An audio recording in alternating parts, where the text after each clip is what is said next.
झांसी के रक्सा थाना क्षेत्र से दिल को दहला देने वाली वारदात सामने आई है। मामूली कहासुनी ने खूनी रूप ले लिया और बात गाली गलौज से बढ़कर सीधे गोली तक पहुंच गई। घटना झांसी जनपद के रक्सा थाना अंतर्गत ग्राम सारमऊ की है, जहां 40 वर्षीय बलराम अहिरवार अपनी ससुराल हथला दिनारा से लौट रहा था। देर रात घर के पास अचानक उसकी बाइक बंद हो गई और यहीं से शुरू हुआ झगड़े का सिलसिला। बलराम बाइक रोककर जैसे ही गुटखा थूकने लगा, पड़ोसी शिक्षा मित्र हरिमोहन की पत्नी ने उसके साथ गाली गलौज शुरू कर दी। लहजा इतना आक्रामक था कि पूरा परिवार बाहर निकल आया और बलराम पर टूट पड़ा। बीच बचाव करने पहुंचे बलराम के भतीजे दीपेश को भी नहीं छोड़ा गया। लाठी डंडों से सर फोड़ दिया गया और फिर वो हुआ जो किसी ने सोचा भी नहीं। हरिमोहन घर के अंदर गया और अवैध तमंचा लेकर बाहर निकला। गोलियों की आवाज ने गांव में सनसनी फैलाई। बलराम के सीने में जा लगी गोली और वो वहीं लहूलुहान होकर गिर पड़ा। सूचना मिलते ही रक्सा पुलिस मौके पर पहुंची। घायलों को गंभीर हालत में मेडिकल कॉलेज में भर्ती कराया गया। गांव में इस वारदात के बाद दहशत का माहौल। पुलिस ने जांच शुरू कर दी है, लेकिन सवाल ये है, क्या मामूली कहासुनी अब सीधे गोली तक पहुंचेगी? आपका कहाँ के रहने वाले? ग्राम सारमऊ का मेरा नाम है राजेश। हाँ, क्या घटना हुई? सर मेरे भाई में गोली मारी, थोड़ा सा वातावरण उनकी मिसेस ने गाली गलौज की मेरे भाई को। क्या मामला था? क्या मामला था? कुछ मामला नहीं था, कुछ मामला नहीं था। दो के दारू पिया तो नशा के दिन में आया और बिन लोगों ने सब घर ने लाठी चार्ज कर दी।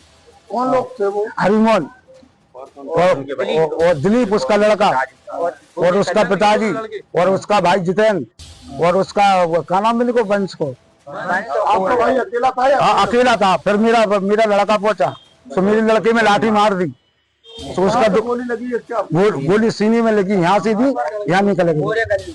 जहाँ हम लोग दौरे खाना हम खा रहे थे। तो क्या कार्रवाई हुआ? आप उनके परिवार में और लोग क्या पुलिस में है क्या? हाँ पुलिस में है, दमंगी है। कौन कौन क्या क्या है? दिलीप प्रदीप की मिसेस दोनों पुलिस में है। दोनों पुलिस में है। कौन से पद पे है मालूम है? वो उसका पिताजी है। वो क्या है? वो शिक्षा मित्र है सर। कहाँ पे है? टीचर। वो कलौतराम है। क्या उनके लड़के पुलिस में? हाँ पुलिस में उसका लड़का। कौन से पद पे है? छोटा है शिक्षा मित्र। वो आप जी मालूम पुलिस में कौन से पद पे? अब सर जी ये मालूम नहीं है तो कौन सी पद पे है सर। यहाँ मौके कांस्टेबल है?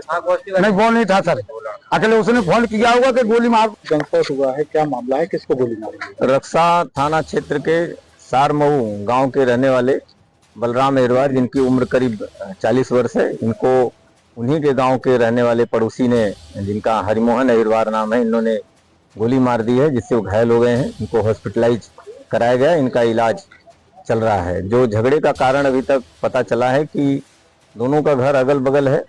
बलराम जिनको चोट लगी है वो अपने ससुराल से घर के लिए आ रहे थे। स्पीड ब्रेकर पे जो हरिमोहन जो आरोपी, उसके घर के सामने स्पीड ब्रेकर है, उस पे इनकी गाड़ी रुक गई। इसी बीच हरिमोहन की पत्नी आशा ने इनको गाली गलौज देना शुरू कर दिया, तो हरिमोहन भी उसमें शामिल हो गया और दोनों के बीच में हाथ टाक हो गई, झगड़ा हो गया। इसमें हरिमोहन का बेटा भी शामिल हो गया और इसी बीच हरिमोहन ने असलहे से इनके फायर कर दिया, जिसकी इनको चोट आ गई है। इनका इलाज जारी है। परिजनों से तहरीर प्राप्त किया जा रहा है। FIR पंजीकृत करते हुए अग्रिम वैधानिक कार्रवाई की जाएगी। सर इसमें कुछ लोग हिरासत में लिए गए और क्या तमंचे से फायर हुआ है, किस चीज से हुआ? तमंचे से ही फायर हुआ है। हरिमोहन और उनका बेटा दिलीप जो इस झगड़े में शामिल थे, तत्काल उनको हिरासत में लेकर के उनसे पूछताछ की जा रही थी। सर जो घायल है उनकी स्थिति इस समय कैसी है? अभी डॉक्टरों से बातचीत हो रही है, अभी बहुत कुछ स्पष्ट उसके बारे में नहीं कहा जा सकता।